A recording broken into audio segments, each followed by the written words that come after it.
அடுத்ததாக இன்னொரு சகோதரி கேள்வி கேட்டுக்கிட்டாங்க. உங்களோட பேரை குறிப்பிடல, ஆனா மிஸ்ஸஸ் மரிக்கார் என்று இருக்குது. அவங்க என்ன கேட்கிறாங்கன்னு சொன்னா, கதிரையில் தொழும்போது நெற்றியை இன்னொரு ஸ்டூலில் வைத்து தொழ முடியுமா அப்படின்னு கேட்கிறாங்க. அதாவது ஒருத்தர் இயலாத நிலையில, நின்று கொண்டு தொழ முடியாத ஒரு சூழ்நிலையில உட்கார்ந்து தொழுறாங்க. அப்படி உட்கார்ந்து தொழும்போது தரையில போய் நாங்க சுஜூத் செய்யணுமா, அல்லது சுஜூத் செய்வதற்காக வேண்டிய ஒரு ஸ்டூல் ஒன்று முன்னாடி வச்சு அந்த ஸ்டூல்ல தலையை வெட்டி சுஜூத் செஞ்சு கொள்ளலாமா என்று கேட்கிறாங்க. முதலாவதாக உட்கார்ந்து தொழுகிறது சம்பந்தமாக இஸ்லாம் என்ன சொல்லுது என்பதை நாங்க விளங்கி கொள்ள வேண்டும். அது நேரடியாக நபி ஸல்லல்லாஹு அலைஹி வஸல்லம் அவர்கள் நமக்கு அனுமதித்திருக்கிறார்கள். இம்ரான் இப்னு ஹுசைன் ரலியல்லாஹு அன்ஹு அவர்கள் அறிவிக்கக்கூடிய ஒரு செய்தி சஹீஹுல் புகாரியில 1117வது செய்தியாக பதிவு செய்யப்பட்டிருக்கிறது. அதில் அவர் சொல்கிறார், இம்ரான் இப்னு ஹுசைன் ரலியல்லாஹு அன்ஹு அவர்கள் சொல்கிறார்கள், கானத் பி பவாசிரு, எனக்கு அந்த மூல வியாதி இருந்தது. இந்த காலத்துல இருந்து அந்த வியாதி இருந்திருக்குது, மூல வியாதி இருந்தது. ஃபஸஅல்து நபிய ஸல்லல்லாஹு அலைஹி வஸல்லம் அனி ஸலாத், நான் தொழுகை சம்பந்தமாக ரசூலுல்லாஹ்விடம் கேட்டேன், நான் எப்படி தொழுது கொள்ளலாம் என்று கேட்டேன். ஃபகால, ரசூலுல்லாஹ் சொன்னாங்க, ஸல்லி காயிமன், நீங்க நின்று கொண்டு தொழுங்க. ஃபஇல்லம் தஸ்ததி, உங்களுக்கு முடியாவிட்டால் ஃபகாயிதன், உட்கார்ந்து கொண்டு தொழுங்க. ஃபஇல்லம் தஸ்ததி, அதுவும் உங்களுக்கு முடியாவிட்டால் ஃபஅலா ஜன்பின், நீங்கள் படுத்தவாறு தொழுது கொள்ளுங்கள் என்று நபி ஸல்லல்லாஹு அலைஹி வஸல்லம் சொன்னதாக இந்த செய்தியில வருகிறது. அப்ப இஸ்லாம் என்ன சொல்லுதுண்டா, பொதுவாக தொழுவும் போது அல்லாஹ் தஆலா குர்ஆன்ல என்ன கட்டளையிடுகிறான், கூமு லில்லாஹி கானிதீன், பயபக்தியுடன் பணிவுடன் நின்று தொழுங்கள், அல்லாஹ்வுக்காக நீங்கள் நின்று தொழுங்கள் என்றுதான் அல்லாஹ் சொல்கிறான். அசலான அடிப்படை என்னன்னு சொன்னா, ஒருவர் நின்று கொண்டுதான் தொழணும்.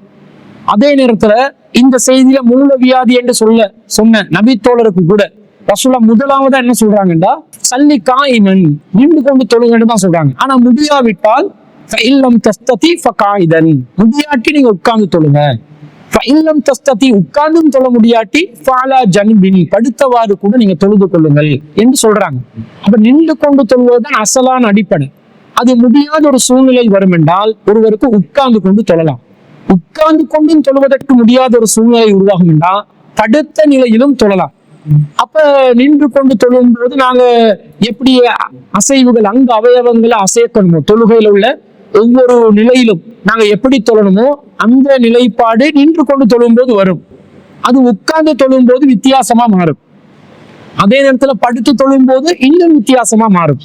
ஒருத்தர் நின்று கொண்டு இருக்கும் போது ருக்குவுக்கு போவதும் சுஜூதுக்கு போவதும், உட்கார்ந்து கொண்டிருக்கும் போது ருக்கு செய்வதும் சுஜூத் செய்வதும், படுத்து கொண்டிருக்கும் போது ருக்கு செய்வதும் சுஜூத் செய்வதும் என்பது வித்தியாசமாகுமா இல்லையா?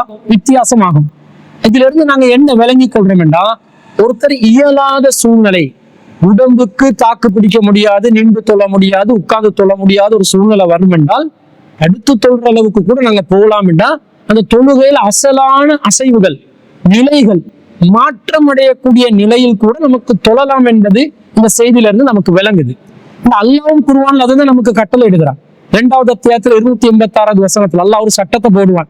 சட்டத்தை போட்டு அதை செய்ய சொல்லுவான்.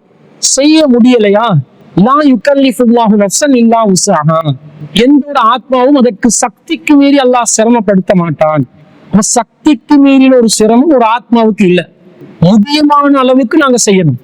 அல்லாஹ் தஆலா நமக்கு குர்ஆன்ல வேறொரு இடத்துல என்ன சொல்றாங்கன்னா, ஃபத்தகுல்லாஹ மஸ்ததாத்து, முடிஞ்ச அளவு அல்லாஹ்வை நீங்கள் அஞ்சிக் கொள்ளுங்கள். முடிஞ்ச அளவு இறையச்சத்தோட ஒரு காரியத்தை அல்லாஹ் செய்ய சொன்னா அந்த காரியத்தை முடிஞ்ச அளவுக்கு அல்லாஹ் சொல்ற விதத்திலே நாங்க செய்யணும். முடிஞ்ச அளவுக்கு இறையச்சத்தோட நாங்க அதை அசலான வடிவத்துல செய்யணும். முடியலையா, சக்திக்கு மீறுதா, அதுல அல்லாஹ் குத்தம் பிடிக்க மாட்டான்ட்டான்.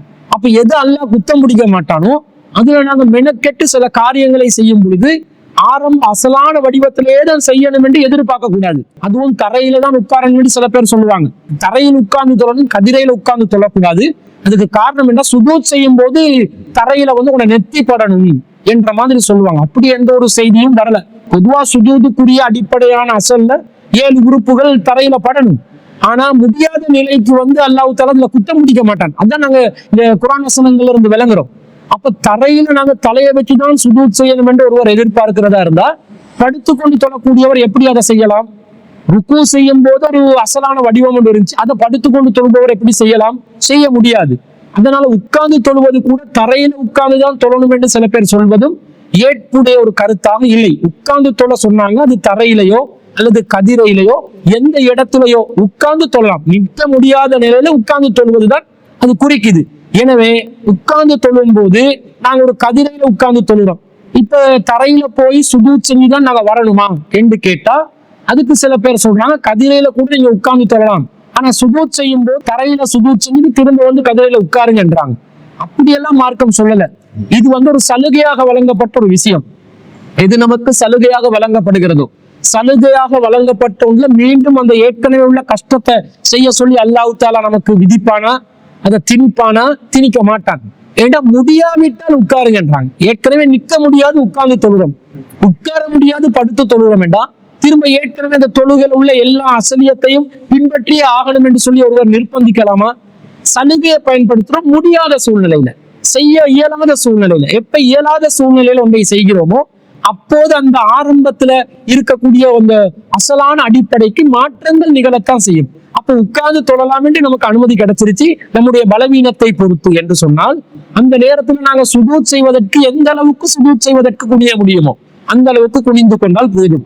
தரையில போயிட்டு சுஜூத் செஞ்சுட்டு வர முடியும் என்றால் தரையில போயிட்டு சுஜூத் செஞ்சுட்டு வரலாம். இல்ல முன்னாடி கொஞ்சம் குனிஞ்சுதான் சுஜூத் செய்யலாம், அதை தாண்டி தரை வர காட்டிலும் போக முடியாது என்று ஒருவர் முடிவெடுத்தால் அந்த அளவுல அவர் செஞ்சு கொள்ளலாம். இது ஒரு நபருக்குரிய ஒரு சலுகையாக வழங்கப்பட்டு விட்டது. அந்தந்த நபர் தான் அவரவருடைய பலவீனத்தை வைத்து இதை தீர்மானித்துக் கொள்ள வேண்டுமே தவிர, கதிரையில் உட்கார்ந்து ஸ்டூல்ல நீங்க தலையை வைக்கணும் என்றோ, அல்ல கதிரையில் உட்கார்ந்தாலும் தரைக்கு தலையை கொண்டு போக வேண்டும் என்றோ, அல்லது நீங்க உட்கார்ந்து தொழுந்தாலும் நிக்கிற நிலையில நின்றுட்டு சுஜூத் செய்யும் போது மட்டும் உட்காருங்க என்றோ, நமக்கு அதுக்கு இதுதான் செய்யணும் என்று வழிகாட்ட முடியாது. ஏன்னா அவருடைய சக்திக்கு உட்பட்டு அந்த சலுகையை பயன்படுத்தக்கூடியவர் அவருடைய சக்திக்கு உட்பட்டு அவர் செய்த காரியமாக நபி ஸல்லல்லாஹு அலைஹி வஸல்லம் அவர்கள் இதற்கு வாசலை திறந்து விட்ட காரணத்தினால் ஸ்டூல்ல தான் சுஜூத் செய்யணும் என்றது இல்லை. இல்ல உங்களுக்கு ஸ்டூல் ஒன்றை முன்னுக்கு வச்சு தலையை வச்சா உங்களுக்கு சௌகரியமாக இருக்கும் என்று கருதுவீர்கள் என்று சொன்னால் அதை செய்யுங்கள். இல்ல நீங்க அப்படி ஸ்டூல் வைக்காம கொஞ்சம் லேசா நான் முன்னாடி போய் சுஜூதுக்குரிய அந்த அசைவை நான் செய்து கொண்டால் போதும் என்று நினைத்தீர்கள் என்றால் அதுதான் உங்களோட சக்தி என்று சொன்னால் அந்த அளவிலும் செய்து கொள்ளலாம். இல்ல சுஜூதுக்காக வேண்டி நான் கீழே போய் வரலாம், தொடர்ச்சியாக நான் உட்கார்ந்து கொண்டே அல்லது நின்று கொண்டே இருப்பதுதான் எனக்கு கஷ்டமா இருக்குதுன்னு ஒருத்தர் முடிவெடுத்தார், அவர் தரையில சுஜூத் செஞ்சு கூட வரலாம். அது அவர் பலவீனத்துக்கு உட்பட்டவர் தன்னுடைய பலவீனத்தை பொறுத்து முடிவு செய்து கொள்ள வேண்டுமே தவிர, இப்படிதான் அதை செய்ய வேண்டும் என்று ஒரு சலுகை விஷயத்தில் நமக்கு நிர்பந்தங்களை ஏற்படுத்த முடியாது என்பதுதான் அந்த குறித்த சகோதரியின் கேள்விக்கான பதிலாக பதிவு செய்து கொள்கிறோம். எனவே ஒருவர் முடிந்த அளவு நின்று தொழணும், முடியாவிட்டால் உட்கார்ந்து தொழலாம். அது கதிரையிலும் உட்கார்ந்து தொழலாம், தரையிலும் உட்கார்ந்து தொழலாம். உட்கார்ந்து தொழுபவர் சுஜூதுக்காக ஸ்டூல்ல தான் வைக்கணும் என்றதில்லை. அவர் முடிந்தால் ஸ்டூல்ல சஜதா செய்யலாம், முடிந்தால் தரையிலும் சஜதா செய்யலாம், முடிந்தால் கொஞ்சம் முன்னாடி சென்று சுஜூத் செய்வதின் நிலையில் நான் இருக்கிறேன் என்று நினைத்து கொண்டு கூட அவர் அந்த சுஜூதை செய்து கொள்ளலாம் என்பதுதான் அந்த கேள்விக்கான ஒரு மார்க்க ரீதியான ஒரு பதிலாக குர்ஆன் சுன்னாவிலிருந்து நாம் பார்க்கிறோம். எனவே அதுதான் அந்த சகோதரின் கேள்விக்கு பதிலாக நாங்கள் சொல்லிக் கொள்கிறோம்.